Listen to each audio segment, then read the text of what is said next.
Bueno, anatomía 1, ATM. ¿Qué tipo de articulación es? Es una diartrosis bicondilia. Diartrosis porque es una articulación móvil.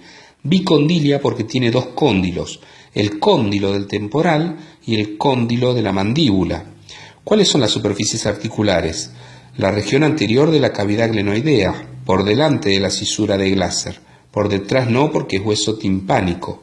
Entonces la región anterior de la cavidad glenoidea, el cóndilo del temporal y la vertiente anterior del cóndilo de la mandíbula, la cresta y la cara superior de la vertiente posterior del cóndilo de la mandíbula.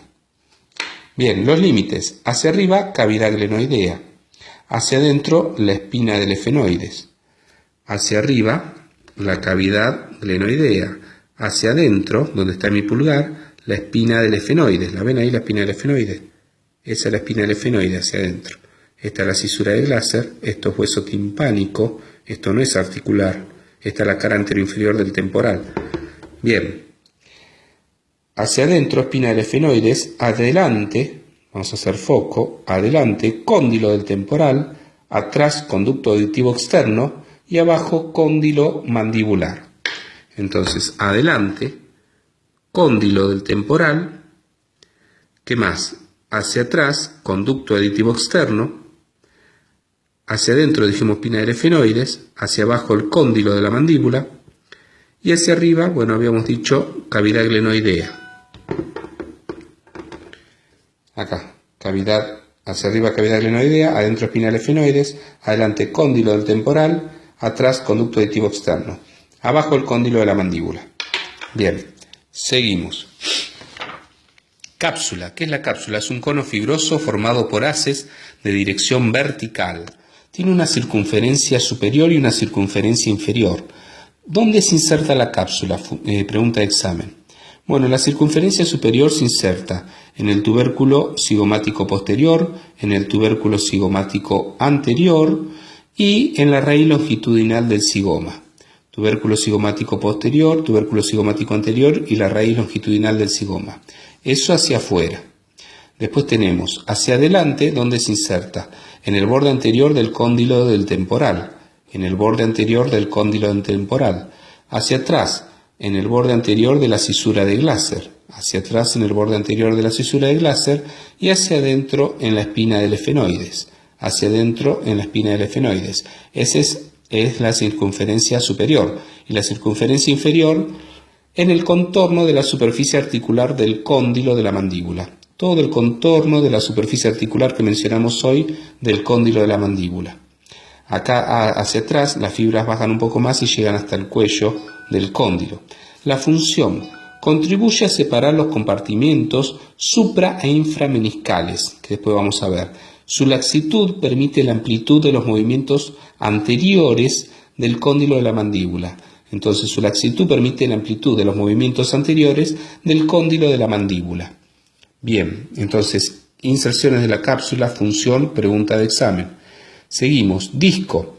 El disco, que es un fibrocartílago bicóncavo. ¿Por qué es bicóncavo? Porque tiene dos concavidades, para adaptarse a la convexidad del cóndilo del temporal y a la convexidad del cóndilo de la mandíbula.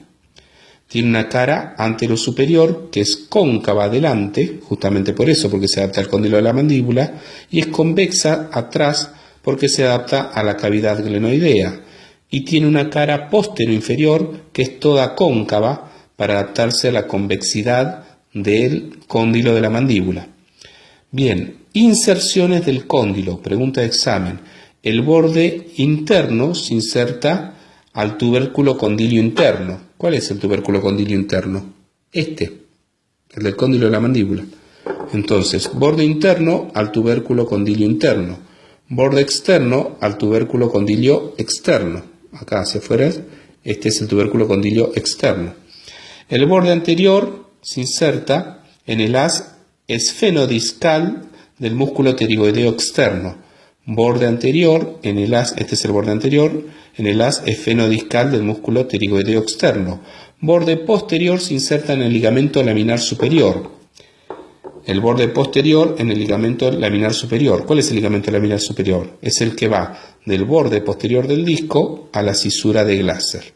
El laminar superior va del borde posterior del disco a la cisura de Glaser.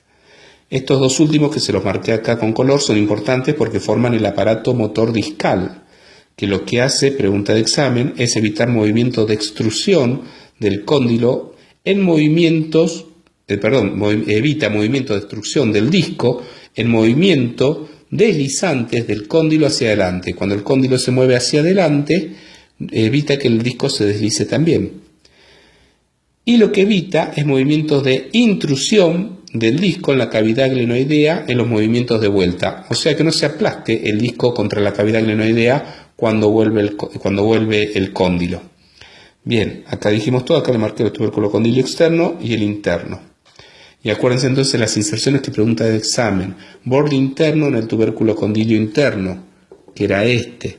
El borde externo del disco, acá se inserta en el tubérculo condilo externo. El borde anterior en el haz esfenodiscal del pterigoideo externo. El borde posterior en el ligamento, no tengo que marcar nada ahí. El borde posterior en el ligamento laminar superior.